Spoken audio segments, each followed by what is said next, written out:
Hello YouTube family. तो कैसे हो आप सब लोग। Welcome back to your own channel study move with Deepak Yadav. So guys यहाँ पर हम लोग अब आज से स्टार्ट करने वाले हैं the Hindu daily analysis. Analysis पूरा का पूरा द हिंदू का हम करेंगे, न्यूज़ के साथ साथ एडिटोरियल्स के साथ साथ। एडिटोरियल हमारे मेन होते हैं, एडिटोरियल और उसका अपोजिट पेज ओपेड जो होता है, अपोजिट टू एडिटोरियल। एडिटोरियल और न्यूज़ एनालिसिस दोनों को हम बहुत ज़्यादा डिटेल में देखेंगे। आज की न्यूज़ है हमारी 1 जून। आज है तारीख 1 जून 2020 और यहाँ पे हमारा न्यू मंथ स्टार्ट होता है। सो गाइज यहाँ पर हम देखेंगे 1 जून 2020 की न्यूज़। यूपीएससी के लिए बहुत ज़्यादा इंपॉर्टेंट है द हिंदू एनालिसिस। इसके बिना यूपीएससी क्रैक नहीं हो सकता। इसके बिना द हिंदू के बिना आईएएस नहीं बन सकते, आप आईपीएस नहीं बन सकते अगर आप इसे नहीं पढ़ सकते तो। पूरे 1 साल तक आपको कवर करना पड़ेगा। सो गाइज यहाँ पर स्टार्ट करते हैं अपना कोर्स। आगे बढ़ने से पहले आपने अभी तक चैनल को सब्सक्राइब नहीं किया है तो सब्सक्राइब कर देना। नीचे रेड कलर का बटन आ रहा होगा, डेली एनालिसिस आपको मिलेगा यहाँ पर। सब्सक्राइब करोगे तो अभी आपके पास नोटिफिकेशन आएगी। So guys do subscribe the channel और बेल आइकन को दबाना बिल्कुल मत भूलना। मोटिवेशन है हमारा ये ग्रेट सोर्स लबासना। अगर यहाँ जाना है, यहाँ पे खड़े होकर पिक्चर क्लिक करवानी है तो फिर आपको यहाँ पर इस मेहनत करनी पड़ेगी और यहाँ पर पूरी तरह से अपनी जी जान लगा के मेहनत करनी पड़ेगी और यूपीएससी को क्रैक करना पड़ेगा। यहाँ पे आप देखते होंगे ये जो शीलम परम भूषणम, ये एक ग्रेट सोर्स ऑफ मोटिवेशन होता है यूपीएससी एस्पायरेंट्स के लिए। सो गाइज आपके लिए यहाँ पे मैंने पिक्चर लगाई। अगर यहाँ पे पिक्चर क्लिक करानी है आपको खड़े होके और जाना है लबासना ट्रेनिंग के लिए, सो आपको यहाँ पर क्रैक करना है यूपीएससी। और यहाँ पर यूपीएससी क्रैक करने के लिए आपको द हिंदू की बहुत ज़्यादा ज़रूरत पड़ने वाली है। तो यहाँ पर आपको कवर करने के लिए यहाँ पे मैं कवर करा रहा हूँ। और आपको कोई भी प्रॉब्लम्स होती हैं अपनी प्रिपरेशन से रिलेटेड कि किस तरीके से प्रिपरेशन करें, या फिर हम ऑफिस वर्कर्स हैं तो किस तरीके से प्रिपरेशन करें, तो आप मुझसे इंस्टाग्राम पे जुड़ सकते हैं। दीपक_1004 के नाम से मेरा अकाउंट है और फेसबुक दीपक यादव के नाम से अकाउंट है। दोनों जगह एक ही प्रोफाइल है। आप मुझसे जुड़कर अपनी प्रॉब्लम्स को सॉल्व आउट कर सकते हो। सो गाइज जल्दी से जाके इंस्टाग्राम पे ज्वाइन कर लो।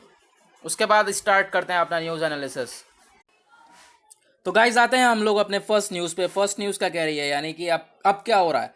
लॉकडाउन जैसा कि आप लोगों को पता है खुल रहा है, अनलॉक 1.0 आ गया है। पेज नंबर 1 पे इसी से रिलेटेड न्यूज़ है और यहाँ पे कह रहे हैं कि अब आपको और ज़्यादा विजिलेंट लेना है और ज़्यादा आपको सतर्कता दिखानी है, क्योंकि अब और ज़्यादा फैलने के चांसेस है कोविड-19 के। क्योंकि अनलॉक हो गया है बहुत सारी जगह जो यहाँ पे अब कंटेनमेंट जोन्स हैं वहीं पे कंटिन्यू करा जाएगा लॉकडाउन, बट सब जगह वहाँ पर अब अनलॉक हो गया है। उस वजह से यहाँ पे और सतर्कता दिखानी है आप लोगों को, ऐसा हमारे नरेंद्र मोदी जी ने यहाँ पर कहा है। जो माइग्रेंट वर्कर्स उन्होंने सबसे ज़्यादा परेशानियाँ झेली हैं इस पीरियड में, सबको पता है। यहाँ पर जो हमारे मजदूर हैं सबसे ज़्यादा दिक्कतें झेली हैं उन्होंने। अब यहाँ पर जो है यहाँ पे मोदी जी कह रहे हैं कि और ज़्यादा सतर्कता दिखानी है अगेंस्ट कोविड-19, क्योंकि यहाँ पर अब अनलॉक कर दिया गया है। अनलॉक 1.0 आ गया है, अब 1 जून से अनलॉक हो गया है। और इन्होंने कहा है कि बिल्कुल भी हम लोग केयरलेस नहीं हो सकते अपनी फ़ाइट जो कि अगेंस्ट चल रही है कोरोना के, हम उसके बिल्कुल भी यहाँ पे लापरवाही नहीं दिखा सकते। हमें कंटिन्यू रखना है, सोशल डिस्टेंसिंग हमेशा रखनी है। और जब तक वैक्सीन्स वगैरह कुछ चीज़ नहीं आ जाती जो कॉम्बैट कर सके इस डिजीज़ से, तब तक हम लोग को ऐसे ही मेंटेन करके रखना है। और जो मिनिस्ट्री ऑफ होम अफेयर्स है वो क्या बता रही है कि यहाँ पे जो लॉकडाउन है वो कंटेनमेंट जोन्स में बढ़ा दिया गया है। कंटेनमेंट जोन्स वहाँ पर हैं जहाँ पे लार्ज नंबर ऑफ कोविड-19 के केसेस हैं, वहाँ पे 30 जून तक इसे लॉकडाउन को बढ़ाया जाएगा। और कुछ यहाँ पर हम लोग अब बात कर लेते हैं, कुछ एक्सपर्ट्स की राय हैं वो देख ले रहे हैं। तो यहाँ पे कुछ एक्सपर्ट्स कह रहे हैं कि कॉम्प्रिहेंसिव डेटा को प्रोवाइड करना चाहिए, ठीक है। उसके बाद वहाँ पर जो क्लस्टर्स वगैरह होते हैं और ग्रुप गैदरिंग्स वगैरह उन्हें नहीं करनी चाहिए, और जो रूटीन हेल्थ सर्विसेज देनी चाहिए जैसे कि प्राइमरी सेकेंडरी और टर्शरी सेक्टर है उन सबको स्टार्ट करो और इकोनॉमी के ऊपर आप ध्यान देना चाहिए। और उसके बाद यहाँ पर क्या है कि गवर्नमेंट को टेस्टिंग जो है अपनी वो बढ़ा देनी चाहिए और प्राइवेट लैब्स में जो है वो टेस्टिंग फ्री कर देनी चाहिए, ठीक है। ये चीज़ें हो गई हमारी, हमारा हो गया फर्स्ट आर्टिकल। उसके बाद आता है हमारा सेकंड आर्टिकल। सेकंड आर्टिकल है amendment on new map tabled in Nepal parliament. ये पेज नंबर 1 पे न्यूज़ है। GS2 से आप इसे रिलेट कर सकते हो क्योंकि यहाँ पे ये हमारे बायलेटरल रिलेशन से रिलेट, इंटरनेशनल रिलेशन से रिलेट हो सकता है, बायलेटरल रिलेशंस आ सकता है जहाँ पे इंडिया और नेपाल के रिलेशंस के बारे में बात हो रही है। अब यहाँ पर कुछ दोनों के बीच में प्रॉब्लम चल रही है कि यहाँ पर नेपाल जो है कुछ जो जगह है इंडिया की, यहाँ पे उत्तराखंड में यहाँ पे प्रेजेंट है, जैसे कि 3 जगह हैं, लिपियादुरा, लिपुलेक और काला पानी, ये अपना पार्ट बता रहा है, ठीक है। तो कुछ ऐसी यहाँ पे बात है, तो उसके उसी के लिए यहाँ पे कुछ अमेंडमेंट बिल प्रोवाइड करा है नेपाल ने अपने यहाँ पर गवर्नमेंट जो है, गवर्नमेंट है नेपाल की, उन्होंने संडे को ये कॉन्स्टिट्यूशन अमेंडमेंट बिल को टेबल करा है, दिया है, जिसमें यहाँ पर कंट्री का न्यू मैप बताया जा रहा है कि कंट्री का न्यू मैप बनेगा। अब जो हमारा अब वाला मैप है, अब ये नहीं रहेगा, न्यू मैप बनेगा, क्योंकि यहाँ पे और जगह भी जोड़ी जाएंगी, ठीक है, जो कि पार्ट ऑफ इंडिया की हैं। अब जो कॉन्स्टिट्यूशन सेकेंड अमेंडमेंट बिल है, यहाँ पे चेंज होगा शेड्यूल 3 के नेपाली कॉन्स्टिट्यूशन के। और यहाँ पर क्या कह रहे हैं कि जो एग्जिस्टिंग मैप है, जो अभी का मैप है, वो रिप्लेस करा जाएगा, एक मैप आएगा नया, ठीक है। अब जो न्यू मैप है ये दिखाएगा कि जो इम्पोर्टेंट लैंड कवरिंग है, जैसे कि लिम्पियोधारा और लिपुलेक और लिम्पियाधुरा, लिपुलेक और काला पानी, ये कि नेपाल के पार्ट बनेंगे, ऐसा यहाँ पे कहा जा रहा है, ठीक है। जो कि यहाँ पर ये जो पार्ट हैं, ये इस समय पित्तौड़गढ़ डिस्ट्रिक्ट उत्तराखंड के यहाँ पर पार्ट है। तो यहाँ पर कुछ यहाँ पे बायलेटरल अंडरस्टैंडिंग को बना के रखना है, और यहाँ पे बायलेटरल हम लोग यहाँ पे इशूज से यहाँ पे इसे रिलेट भी कर सकते हैं। सो गाइज, इसका भी कोई आर्टिकल आया नहीं है, क्योंकि यहाँ पे अभी चीज़ प्रोसेसिंग में है। अभी एक जब फाइनल कोई आर्टिकल आएगा तो हम लोग उसका फाइनल आर्टिकल यहाँ पर डिस्कस करेंगे। तो फिर अभी कुछ टाइम बाद आप देख सकते हो, 1-2 दिन बाद आर्टिकल आने वाला है, इसका भी आर्टिकल आएगा, तब उसे हम डिटेल में डिस्कस करेंगे। अभी जो बात हो रही है, अब जो सेकंड न्यूज़ है हमारी, जो स्पेस क्राफ्ट है, वहाँ पे सक्सेसफुली डॉक कर दिया गया इंटरनेशनल स्पेस स्टेशन में, ISS पे। पेज नंबर 1 पे न्यूज़ है, इसे हम GS3 से रिलेट कर सकते हैं, साइंस एंड टेक्नोलॉजी से। उसके बाद यहाँ पे जो स्पेस क्राफ्ट है, इसे यहाँ पर ले आए हैं, अब लॉन्च करेंगे। ये क्या है, ये एक न्यू एज की यहाँ पर जो है न्यू एज को प्रेजेंट करता है, ऐसा यहाँ पर ट्रम्प कह रहे हैं। ये ग्रेट डे है पूरी कंट्री के लिए। स्पेस एक्स जो ड्रैगन स्पेस क्राफ्ट है, 2 एस्ट्रोनॉट के साथ संडे को ये सक्सेसफुली डॉक किया गया इंटरनेशनल स्पेस स्टेशन में, ठीक है। इंटरनेशनल स्पेस स्टेशन में यहाँ पे डॉक करा गया एक हिस्टोरिक लॉन्च के दौरान। यहाँ पे अब यहाँ पर लॉन्च कहाँ से होगा, Kennedy space centre in Florida, यहाँ से इसे करा जाएगा। और ये यहाँ पर एक नई एज बताई जा रही है कमर्शियल स्पेस ट्रैवल में डोनाल्ड ट्रंप के द्वारा। कुछ यहाँ पर स्पेसक्राफ्ट वो इस तरीके से आप देख सकते हैं, नोस्कोन वगैरह, इसके जो कुछ पार्ट्स हैं वो इसकी डिटेल है यहाँ पर, ठीक। उसके बाद आता है हमारा इंपॉर्टेंट न्यूज़, यहाँ पे फोर्थ न्यूज़ है आज की, जो है एडिटोरियल। एडिटोरियल आपको भी पता है बहुत ज़्यादा इंपॉर्टेंट है, जो हमारा मेन मैटर रिलेटेड है वो यहाँ से आज रिलेटेड है, ठीक है। एडिटोरियल होता है, उसका जो अपोजिट पेज होता है ओपेड, अपोजिट टू एडिटोरियल, वो दोनों हमारे पेज ज़्यादातर इंपॉर्टेंट होते हैं।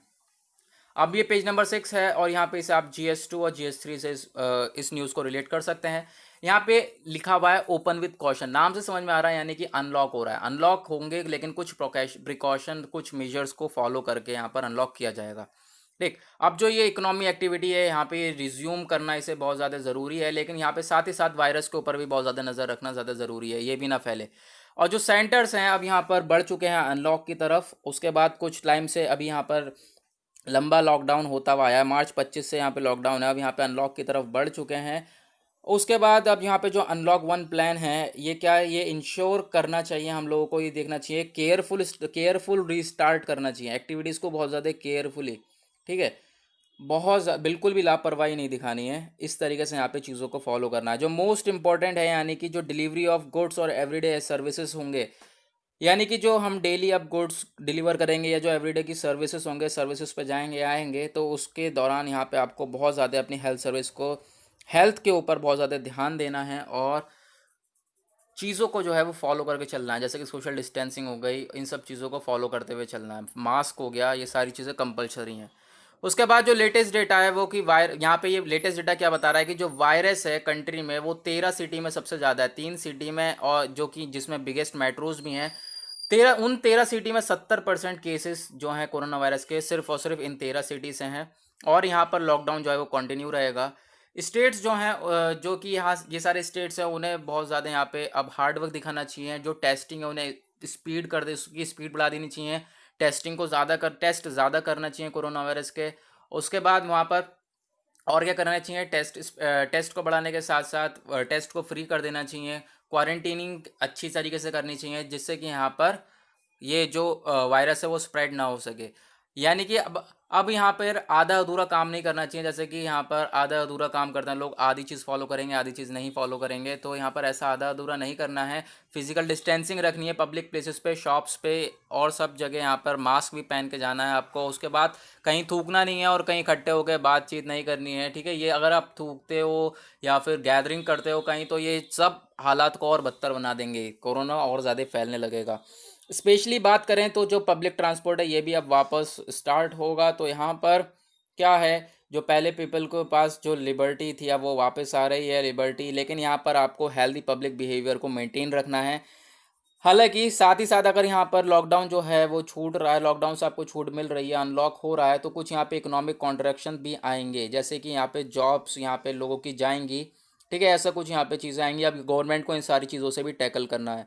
उसके बाद कुछ जेन्यूनली यूनिवर्सल यानी कि हमारा पीडीएस एक डिस्ट्रीब्यूशन सिस्टम है यहाँ पे, जो कि हमारे फूड वगैरह सप्लाई करेगा, उसे सप्लाई करना है और यहाँ पर सारे स्टेट्स में प्रोवाइड करना है। और यहाँ पर जो भी वर्कर्स हैं जिनकी जॉब्स छूट गई हैं उन और भुखमरी से मर रहे हैं, कोई फाइनेंशियल सपोर्ट नहीं है, जैसे कि दलित्स हो गए, वुमेन हो गए, विमेन हो गई, लो स्किल्ड वर्कर हो गए, इन सब के ऊपर ज़्यादा ध्यान देना है। इन सबको चीज़ें जितनी हो सके उतनी हमें प्रोवाइड करानी है। उसके बाद एल्डरली बात करें, और यहाँ पे कुछ कमज़ोर पीपल हैं, जैसे कमज़ोर लोग हैं, और जैसे कि बच्चे हो गए, बच्चे बूढ़े हो गए, बच्चे हो गए बूढ़े, 60 साल से ऊपर वाले बच्चे हो गए, 10 साल से नीचे वाले, तो इन सबको क्या करना है, शेल्टर पे ही रहना है, यानी अपने घर में ही रहना है। हालांकि लॉकडाउन खुल रहा है कोई बात नहीं, लेकिन अपने घर में ही रहना है, आपको बाहर नहीं निकलना है।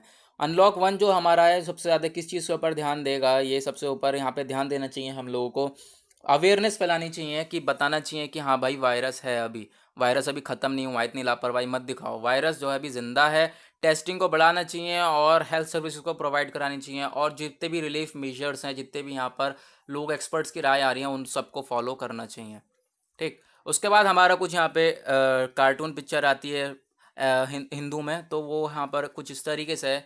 यहाँ पे कोरोना है, कोरोना से लड़ रहे हैं यहाँ पे मुंबई के सीएम, उसके उनके पीछे यहाँ पे राहुल गांधी, उनके पीछे बीजेपी, तो अकेले यहाँ पे लड़ रहे हैं और राहुल गांधी कह रहे हैं कि हाँ तुम लड़ो, मैं पीछे खड़ा हूँ। तो कुछ ऐसा यहाँ पे आर्टिकल है। उसके बाद आते हैं हम लोग अपने फिफ्थ आर्टिकल पे, जो कि कहलाता है Phantom called the line of actual control. ये आर्टिकल इंडिया और चाइना का रिलेशन से रिलेटेड है। आप भी, आपको ये जो न्यूज़ है इतनी ज़्यादा यहाँ पर फैली रही है कि यहाँ पर चाइना जो है वो बॉर्डर में पूरी तरह से घुसने की कोशिश कर रहा है। तो ये आज की बात नहीं है, पहले भी कई बार हो चुका है, और 3 जगह, चाइना तो बहुत सारी जगहों को जो इंडिया में है वो अपनी जगह बताता है।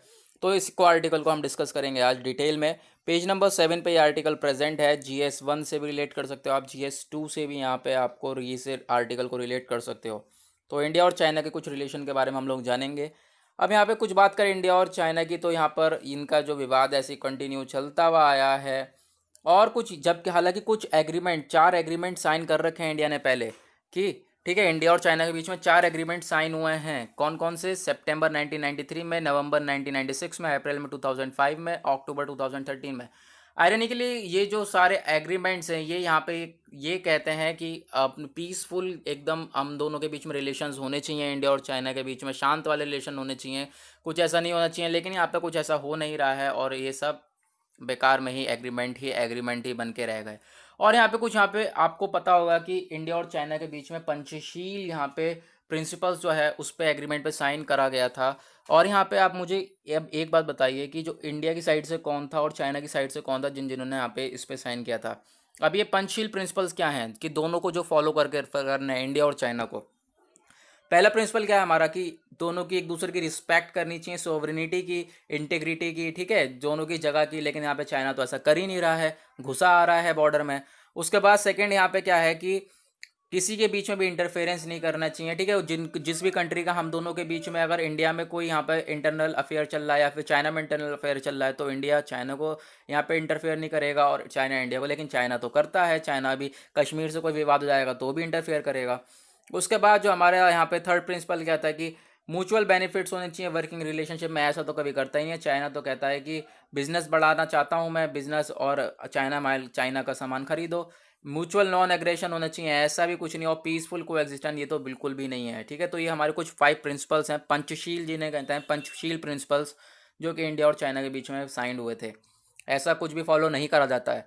अकॉर्डिंग टू 1993 एग्रीमेंट के यहाँ पर उसके अकॉर्डिंग टू 1993 एग्रीमेंट से देखें हम, तो जो मेंटेनेंस होनी चाहिए पीस, शांति की होनी चाहिए, ठीक है, शांत स्वभाव का जो मेंटेनेंस होना चाहिए लाइन ऑफ एक्चुअल कंट्रोल पर इंडिया और चाइना बॉर्डर एरियाज़ में। बट ऐसा कुछ नहीं हो रहा है। ये अल्टीमेट सॉल्यूशन ऐसा पेंडिंग का पेंडिंग ही है। दोनों साइड जो हैं यहाँ पर, दोनों साइड्स को रिस्पेक्ट करनी चाहिए LAC की। बट यहाँ पर दोनों के दोनों ऐसा कह रहे हैं, बट यहाँ पे जो चाइना है वो ज़्यादा कुछ कर रहा है, क्योंकि इंडिया तो कुछ हालांकि कर ही नहीं रहा है, लेकिन चाइना जो है वो बॉर्डर में भी घुसा आ रहा है। उसके बाद वहाँ पर एलएसी पे, हालांकि कि चाइना ने बहुत अच्छा अपना इंफ्रास्ट्रक्चर वगैरह डेवलप कर रखा है, बहुत अच्छा कर रखा है, लेकिन यहाँ पे वो जब इंडिया करना चाहता है तो वो इंडिया को नहीं करना देना चाहता। ठीक है, तो मैं आपको दिखा देता हूँ कुछ यहाँ पर ऐसा है। तो यहाँ पे विवाद लेके चल रहा है अभी इस वाले एरिया को, है ना, इस वाले जो रेड वाला है। उसके बाद पहले यहाँ पर चला था कुछ, यहाँ बॉर्डर डिस्प्यूट ये वाला भी हुआ है, बॉर्डर डिस्प्यूट, और यहाँ पर ये वाला भी और ये वाला भी, 3-4 जगह चाइना से इंडिया से बॉर्डर डिस्प्यूट हुआ है।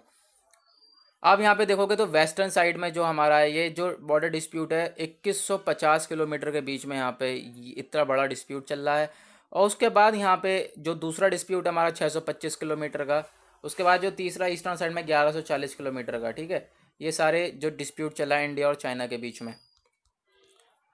तो अभी हम ये देख लिया पंचशील हमने। उसके बाद हम देखते हैं, अब बात करें तो 1993 और 1996 दोनों के दोनों एग्रीमेंट क्या कहते हैं कि जो भी यहाँ पर मिलिट्री फोर्सेस हैं जो एलएसी पर, उन्हें रिड्यूस करा, उन्हें जो है वो रिड्यूस कर दो लाइन ऑफ एक्चुअल कंट्रोल पे जो हमारे फोर्सेस वगैरह हैं। लेकिन ऐसा तो है ही नहीं, फोर्सेस तो ज़्यादा ही भर्ती और ज़्यादा रख रहे हैं, और चाइना भी यहाँ पर ज़्यादातर अपने अपने ही लोगों को यहाँ पर घुसेड़ रहा है इंडिया में। अब यहाँ पर जो है ये अप्लाई होता था मेजर कैटेगरीज ऑफ आर्मामेंट्स पे, cover various other aspects as well as, यहाँ पे कुछ इंक्लूडिंग एयर इंट्रूजन्स भी होता है। जैसे कि अब यहाँ पे देखो, मतलब ये क्या कह रहे हैं, जो कि यहाँ पे कहा गया था, जो ये एग्रीमेंट है इसमें ये कहा गया था, मैं यहाँ पे दिखाता हूँ।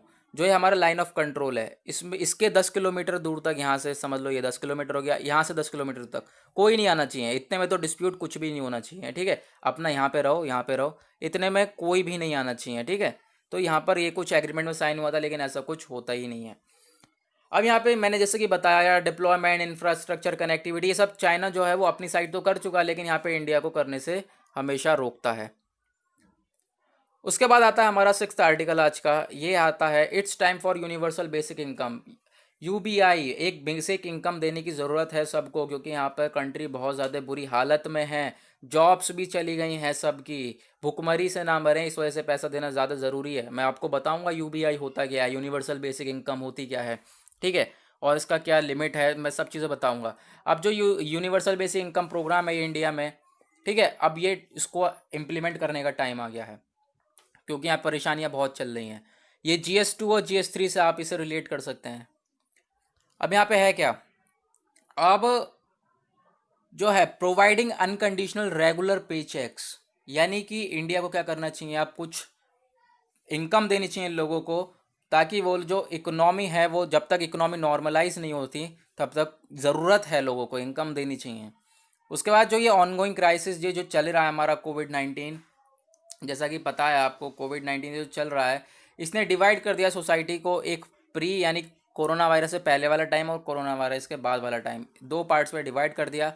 और जैसे कि आजकल के जो डिसरप्टिव टेक्नोलॉजीज़ हैं, जैसे कि आर्टिफिशियल इंटेलिजेंस क्या होता है कि जो मशीनों वगैरह से, मशीन द्वारा काम ज़्यादातर कराया जाता है, लेबर्स की ज़रूरत ही नहीं पड़ती, मशीन से ही सारा काम हो जाता है, बटन दबाया सारा काम स्टार्ट। ठीक है, तो यहाँ पर क्या होगा, लेबर की ज़रूरत नहीं पड़ेगी, तो अनएम्प्लॉयमेंट भी बढ़ेगा। तो यहाँ पर यही कह रहे हैं कि जो आर्टिफिशियल इंटेलिजेंस जो ये बढ़ गया है इतना, इन्होंने ह्यूमन कैपिटल रिक्वायरमेंट, लेबर वगैरह, इनसे आपकी कैपिटल रिक्वायरमेंट्स को एकदम ख़त्म ही कर दिया है, जॉब्स को यहाँ पे ख़त्म कर दिया है।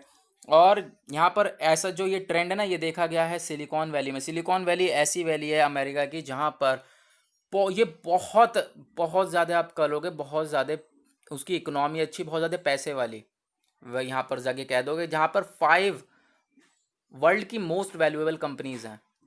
जो ये कंपनीज़ हैं यहाँ पे, इसका मार्केट कैप, सिर्फ मार्केट कैप $4 ट्रिलियन का है, यानी कि इंडिया की जीडीपी से भी ज़्यादा। इसका मार्केट कैप $4 ट्रिलियन से भी ज़्यादा है। येट टुगेदर ये डायरेक्टली यहाँ पर लेकिन कितने लोग एम्प्लॉय कर रखा है इन्होंने, 1.2 मिलियन, इतनी ज़्यादा यहाँ पर जो है मार्केट कैप होने के बाद भी 12 लाख लोगों को यहाँ पर सिर्फ और सिर्फ एम्प्लॉयमेंट मिला हुआ है। यूनिवर्सल बेसिक इनकम होता क्या है, जो बेसिक्स जान लेते हैं यूबीआई की कुछ। तो यूनिवर्सल बेसिक इनकम एक फिक्स्ड अमाउंट होता है, जो कि एक सफिशिएंट अमाउंट होता है, जो कि सिटीजन्स को प्रोवाइड करा जाएगा। ठीक है, उनकी इनकम से हटकर, जो उनकी कमाई होती है उनसे हटकर। इसे डिस्ट्रीब्यूट कैसा जाएगा, या फिर हफ्ते में, महीने में, या फिर साल में, इस तरीके से डिस्ट्रीब्यूट करा जाएगा। How much should be given, ये अभी हम आगे बताएंगे कितना देना है, कितना देना चाहिए। ये तो हम लोग अभी आगे मैं आपको और अच्छे से बताऊंगा, लेकिन यहाँ पे कुछ ब्रीफ में देख लेते हैं। तो यहाँ पे जो स्विट्ज़रलैंड है वो यहाँ पर $2600 महीना दे रहा है। उसके बाद जो कीनिया है वो $1000 ईयर दे रहा है। ठीक है, ये है हमारी यूनिवर्सल बेसिक इनकम। अब बहुत यहाँ पे कंसीडर, बहुत सारे एक्सपर्ट्स ने कंसीडर करा है कि जो यूनिवर्सल बेसिक इनकम प्रोग्राम है ये हमारा एक सॉल्यूशन हो सकता है जो कि ये इस क्राइसिस से लड़ सकता है। ठीक है, और ये जो जॉब अपॉर्चुनिटीज़ कम हो रही हैं इससे भी लड़ सकता है। यूबीआई जो है ये एक इफेक्टिव पॉवर्टी इरेडिकेशन टूल है, यानी कि गरीबी को कम कर सकता है ये टूल। इस स्कीम के सपोर्टर कौन कौन है? इकोनॉमिक्स नोबल लॉरिएट्स हैं, पीटर डायमंड, क्रिस्टोफर पिसाराडाइस। ठीक है, उसके बाद यहाँ पर टैक लीडर है कुछ, मार्क जकरबर्ग। इन सबकी जो है, इन सब की राय यही है कि यूनिवर्सल बेसिक इनकम को इम्पोज करा जाए। इवन बिफोर पेंडेमिक्स, ये जो महामारी है, इससे पहले जो इंडिया था वो स्ट्रगल कर रहा था। ठीक है, वो परेशानी में था यहाँ पर, क्योंकि वहाँ पर कोरोना वायरस से पहले भी जो जॉब अपॉर्चुनिटीज़ थी वो कम थी बहुत, और जॉबलेसनेस, अनएम्प्लॉयमेंट ज़्यादा है। और अब तो आके और ज़्यादा यहाँ पर अनएम्प्लॉयमेंट बढ़ गया है, और ज़्यादा अनएम्प्लॉयमेंट हो गया है, क्योंकि यहाँ पे कोरोना वायरस की वजह से जॉब्स भी कम हो गई हैं। 2016 और 17 का इकोनॉमिक सर्वे क्या कहता है, और इंटरनेशनल मॉनेटरी फंड क्या कहता है, इन्होंने प्रपोज किया था एक, यहाँ पर प्रपोज किया था क्वाजी बेसिक इनकम स्कीम को, जिसका एक अच्छा इम्पैक्ट पड़ा था पॉवर्टी और हंगर के एलिविएशन के ऊपर। ठीक है, तो यहाँ पर यही करना है हम लोगों को। ये कह रहे हैं कि यूनिवर्सल बेसिक इनकम को जो है इम्पोज करना है। क्या होती है? एक मिनिमम इनकम होती है, एक कम से कम इतना पैसा तो देना ही चाहिए। यानी कि यहाँ पर अगर हम देखें तो कुछ हमारा मिनिमम ये बैठ रहा है $7620 ईयर पर ईयर। अभी हम इसको डिटेल में पढ़ेंगे। यानी कि अब यूनिवर्सल बेसिक इनकम से होता क्या है, ये इसका एम ये होता है कि 75% पॉपुलेशन को इनकम दे देता है। ठीक है, पैसा देता है कुछ, ताकि वो भुखमरी से ना मरें लोग, क्योंकि जो ये भुखमरी से बढ़ता है ना, ये ज़्यादा खतरनाक चीज़ होती है। तो जैसे कि 75% पॉपुलेशन को यहाँ पर एम करता है कि यूनिवर्सल बेसिक इनकम की इनको पैसा दिया जाएगा, क्योंकि आपको ही पता हर कंट्री में चाहे कितनी छोटी हो चाहे कितनी बड़ी हो, 25% तो ऐसे होते हैं जिन्हें कोई ज़रूरत नहीं पड़ती। ठीक, तो देखते हैं आगे। जो फिजिकल कॉस्ट बता रहे हैं यूनिवर्सल बेसिक इनकम का, ये $7620, यानी कि 75% ऑफ यूनिवर्सलिटी यहाँ पे ये बता रहे हैं। और यहाँ पर इंडिया की जो है सिर्फ और सिर्फ जीडीपी का, सिर्फ पूरी जीडीपी का 5% है ये जीडीपी का। तो आपको क्या करना है? सिर्फ 5% है जीडीपी का, तो इतना आपको कंट्री के लिए तो करना है। ठीक है, ताकि अगर आपको कंट्री को सेफ रखना है और कंट्री की इकोनॉमी अच्छी करनी है तो आपको करना पड़ेगा।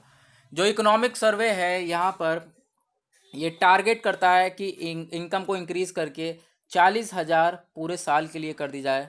ठीक है, लेकिन अभी यहाँ पर कितनी जो है, ये टारगेट करता है, ऐसा है कुछ टारगेट लेके चल रहे हैं। बट यहाँ पे $7620 एक मिनिमम है, और ये हमारी 40,000 जो है ये मैक्सिमम है। ठीक है, मिनिमम इतनी तो देनी ही चाहिए पर ईयर। ठीक, अब since the Indian average house hold size, यहाँ पे इंडिया का जो हाउस होल्ड साइज़ है वो यहाँ पर लिया जा रहा है। एक फैमिली में अगर 5 लोग भी हैं, एक फैमिली में अगर 5 मेंबर्स भी हैं, तो इतना मिनिमम देना चाहिए और इतना मैक्सिमम पर ईयर। ओके, सो आगे चलते हैं। अब जो ये टाइम्स हैं, ये जो टाइम चल रहा है ये बहुत ज़्यादा यहाँ पर डिफ़िकल्ट टाइम है, और साथ ही साथ यहाँ पे डिफरेंट टाइम भी है, बहुत अलग टाइम है। अब जो इंडियन यहाँ पर हमारा monetary fund, international monetary fund, Indian कह रहा हूँ, इंटरनेशनल मॉनेटरी फंड है यहाँ पर, ये क्या बताया इन्होंने, ये एक प्रोजेक्ट बताया जो कि ग्लोबल ग्रोथ ये बता रहे हैं 2020 में 3.0 रहेगी। पूरी 2020 में इतनी कम 3.0, पूरे की पूरी ग्लोब की, पूरे यूनिवर्स की ग्लोबल ग्रोथ 3.0 रहेगी। और ये सबसे ज़्यादा 72 है, वर्स्ट है ग्रेट डिप्रेशन में। ठीक है, अभी तक ऐसा नहीं आया है। जैसा कि आपको ही पता है, इंडिया में 40 साल तक इतनी ज़्यादा कभी इकोनॉमी, यहाँ पर जीडीपी नहीं गिरी है। और आप देख सकते हो आप यहाँ पे इकोनॉमिक ग्रोथ कैसी है, सबसे ज़्यादा कम है। इंडिया जो है वो 1.9 से ग्रो करेगा, ऐसा कुछ कहा जा रहा है। और जो यूएस इकोनॉमी है उसमें 5.9 यानी 6% अनएम्प्लॉयमेंट जो है वो 6% से जो यूएस है वो फॉल गिर रहा है। ठीक है, इंडिया जो है वो ग्रो कर रहा है 1.9% से, यूएस जो अमेरिका है वो 5.9% से गिर रहा है। और जो अनएम्प्लॉयमेंट है यूएस में बहुत ज़्यादा तेज़ी से आसमान छू रहा है, बढ़ता जा रहा है। ठीक, सो गाइज यहाँ पे हम लोग कर लिया, हमने काफ़ी सारी न्यूज़ कवर करी, और आज का जो हमने द हिंदू न्यूज़ एनालिसिस है उसको पूरा कवर कर लिया है। जून 1 का इतना ही था बस खाली न्यूज़ में, और जो भी इंपॉर्टेंट आर्टिकल्स थे वो आपको बता दिए गए हैं। सो गाइस, चैनल को आपने अभी तक सब्सक्राइब नहीं किया है तो नीचे रेड कलर का बटन आ रहा होगा गाइस, नीचे रेड कलर के बटन को ज़रूर दबाना और बेल आइकन को दबाना बिल्कुल मत भूलना। बेल आइकन ज़रूर दबा देना, क्योंकि अगर आप बेल आइकन नहीं दबाओगे तो आपके पास नोटिफिकेशन नहीं पहुंचेगी। सो गाइस, यहाँ पे चैनल को सब्सक्राइब कर देना। और भी हम यूपीएससी के लिए और भी स्टैंडर्ड बुक्स भी कवर कर रहे हैं, जैसे कि आर्ट एंड कल्चर चल रही है, आर्ट एंड कल्चर की आप सीरीज़ देख सकते हैं, एक एक चीज़ को कवर करा गया है। और गाइज, आपको कोई भी प्रॉब्लम होती है तो मैंने अभी स्टार्टिंग में लेक्चर स्टार्ट होने से पहले मैंने अपना इंस्टाग्राम अकाउंट दिया है, आप इंस्टाग्राम अकाउंट पे आके जुड़ जाना। वहाँ पर इंस्टाग्राम पे आपको बहुत फ़ायदे होंगे, आप आगे जुड़ जाना और बहुत सारी चीज़ें नई नई सीखने को मिलेंगी। और जो इंस्टा पे नहीं है, मुझसे बहुत से कहते हैं सर मैं इंस्टा पे नहीं हो, तो आप मुझे फेसबुक पे जुड़ सकते हैं, बट इंस्टा पे आपको ज़्यादा फ़ायदा होगा, आप क्योंकि लाइव सेशंस भी अगर मैं लाइव आता हूँ तो आप इंटरेक्ट कर सकते हैं। सो गाइस, जाकर इंस्टा पे जाके अभी अभी जुड़ जाइए और अपनी प्रॉब्लम्स भेजना चालू करो, मैं सॉल्व करना चालू करूँगा। सो गाइस, मिलेंगे आप लोगों से हम लोग कल के न्यूज़ एनालिसिस में, 2 जून 2020 के न्यूज़ एनालिसिस में। तो आज के लिए बाय बाय।